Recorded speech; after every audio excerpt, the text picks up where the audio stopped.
Warden सेवा का refresher course का आयोजन किया गया है। यह कोर्स नवीन शर्मा सहायक उपनियंत्रक वरिष्ठ के द्वारा किया गया है।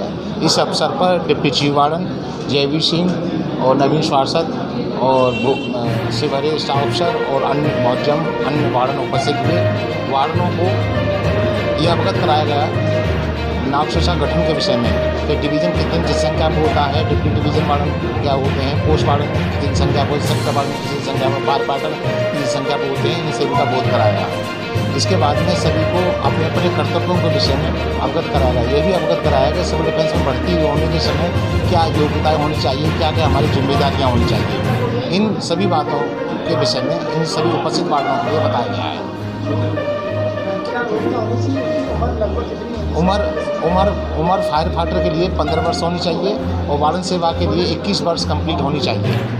योग्यता कम से कम इंटर पास होना चाहिए, क्षेत्र का ज्ञान होना चाहिए, राजनीतिक दल से उसका संबंध नहीं होना चाहिए, कर्मठ होना चाहिए, उसके अपने क्षेत्र की जानकारी होनी चाहिए। किया गया है और क्या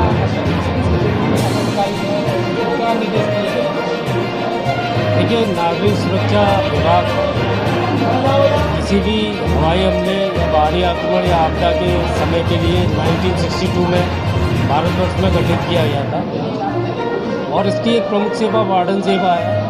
जो आप आज ये आयोजन देख रहे हैं, ये वार्डन सेवा के पदाधिकारियों के लिए बनाया गया है कि समय समय पे जो प्रशासन के नए निर्देश आते रहते हैं तो उनको रिफ्रेश किया जा सके कि वो मूलभूत काम क्या है और वर्तमान में क्या काम कर रहे हैं। वर्तमान में जैसा आप देख रहे हैं कि कोविड के वजह से काफ़ी अराजकता जैसा माहौल है, तो सभी हमारे वार्डन पदाधिकारियों को इसके प्रति जागरूक किया गया, बताया गया कि आपको किस स्ट्रेटजी के तहत आपको काम करना चाहिए। साथ ही जो उनके मूलभूत काम हैं उनके बारे में उनको पूर्ण विस्तृत जानकारी दी।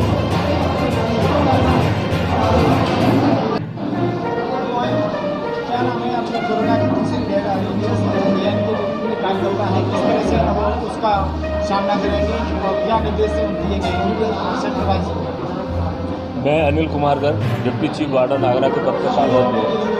सिविल डिफेंस में मैं एक लंबे समय से हूँ। हमारी जो वार्डन सेवा है, इसके जितने भी कार्यकर्ता हैं वो कोविड की लहर में पूर्ण रूप से भागीदारी निभाएंगे, क्योंकि वर्तमान में फर्स्ट और सेकंड लहर के अंदर उनके द्वारा कार्य या फूड डिस्ट्रीब्यूशन का कार्य रहा हो, वैक्सीनेशन का कार्य रहा हो, या कंटेंट जो है ड्यूटी देने का कार्य रहा हो, या मेडिसिन पहुँचाने का कार्य रहा हो, किसी भी कार्य में वो परफॉर्म थे।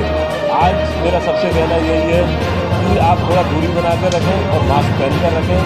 कोविड की लहर को हमने सेकंड और फर्स्ट को निकाला है और थर्ड को भी निकाल लाएंगे और वार्डन हमारे पूरी तरह से मुस्तैद हैं और वो इस कार्य में सक्षमता के साथ आगरा में मैं समझता हूँ हर जगह पर कहीं पर भी कोविड का कोई असर नहीं रहेगा, धीरे धीरे समाप्त होगा।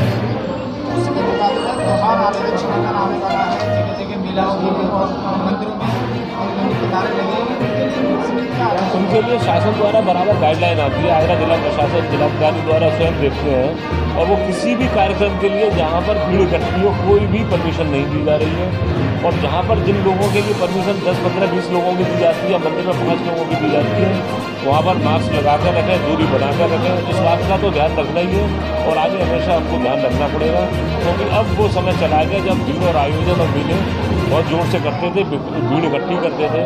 इस सबको ध्यान में रखकर अब कोविड की वजह से ये सब चीज़ें बात बहुत दूर की चीज़ें हो गई हैं। इसीलिए हमको अब कोविड पर फोकस रखते हुए और लोगों से ज़्यादा वैक्सीनेशन लगवाने के लिए उत्साहित करने की ज़रूरत है।